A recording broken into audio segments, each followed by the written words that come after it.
Selamat pagi jemaat sekalian, jumpa lagi di dalam Sapaan Pastoral pagi hari ini. Mari kita awali terlebih dahulu di dalam doa.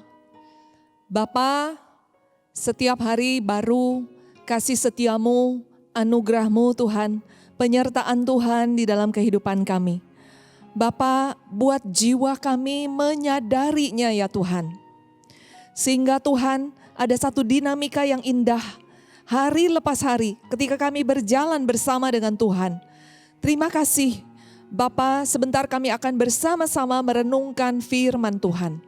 Biarlah renungan yang singkat ini sungguh boleh membawa kami lebih dalam lagi mengenal Tuhan.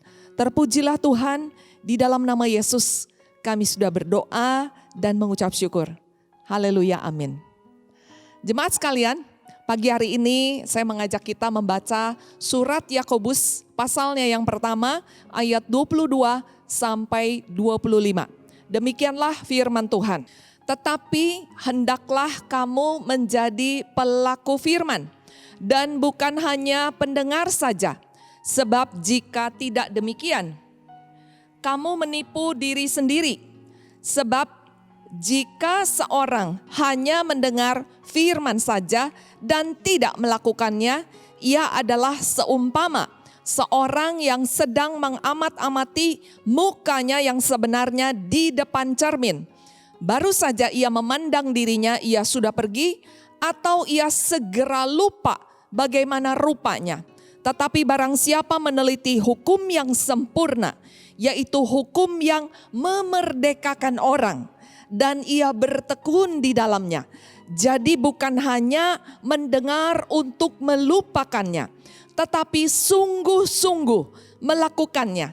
Ia akan berbahagia oleh perbuatannya. Jemaat sekalian, saya sangat tertarik dengan kata yang terus berdengung di dalam hati saya tentang menipu diri sendiri. Jemaat, tentunya kita tidak asing dengan yang namanya penipu, ya. Kalau kita berhadapan dengan penipu, kita langsung akan menolak. Karena kita tahu bahwa kita akan menjadi korban. Tetapi di dalam nats ini dikatakan menipu diri sendiri. Artinya kitalah, sayalah yang menjadi pelaku penipuan tersebut. Jemaat, bagaimana seseorang itu bisa menipu diri sendiri? Ibarat seperti seorang anak kecil ketika mukanya, wajahnya itu kotor, kemudian mama menyuruh dia untuk pergi ke sana. Lihat cermin, lalu kemudian cuci muka. Dan anak ini berkata, sudah mama, saya sudah bercermin dan saya sudah cuci muka. Ya.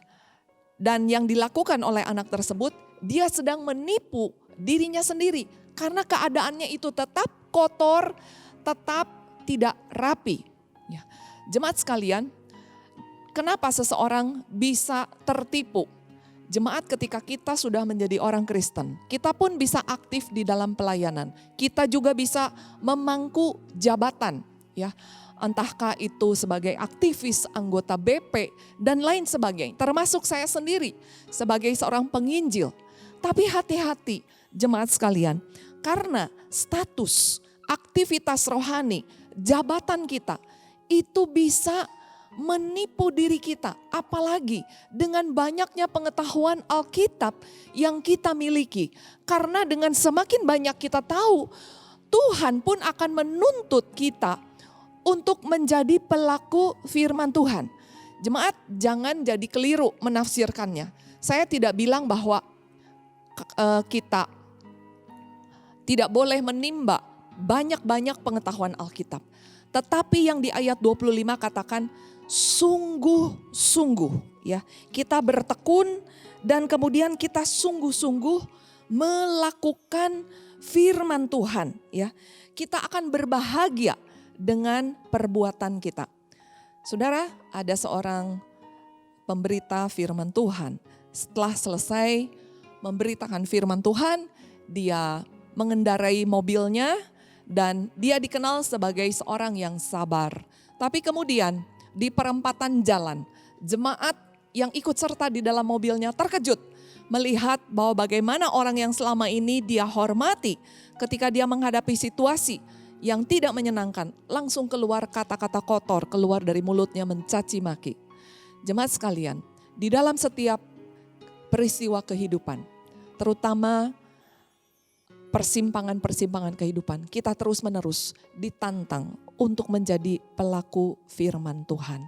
Biarlah saya berdoa agar setiap kita benar-benar bisa bertekun di dalamnya ketika kita meneliti hukum yang sempurna dan kita menjadi berbahagia karena kita melakukan setiap bagian daripada firman Tuhan. Seperti Yohanes Calvin, dia mengatakan bahwa ketaatan itu adalah ibu daripada pengetahuan sejati tentang Allah. Biarlah semakin banyak pengetahuan firman Tuhan, semakin kita taat. Mari kita berdoa. Bapa di dalam surga, kami terus-menerus diperhadapkan dengan tantangan kehidupan. Situasi di mana kami terus-menerus harus menjadi pelaku firman Tuhan. Pimpin dan sertailah kami, agar kami didapati setia, agar kami didapati kami sungguh mengasihi Tuhan, dan kami mengenal Engkau dengan benar. Lewat ketaatan, perbuatan, kehidupan kami sehari lepas sehari. Terpujilah nama Tuhan, di dalam nama Yesus kami berdoa. Amin. Sampai jumpa, Tuhan berkati.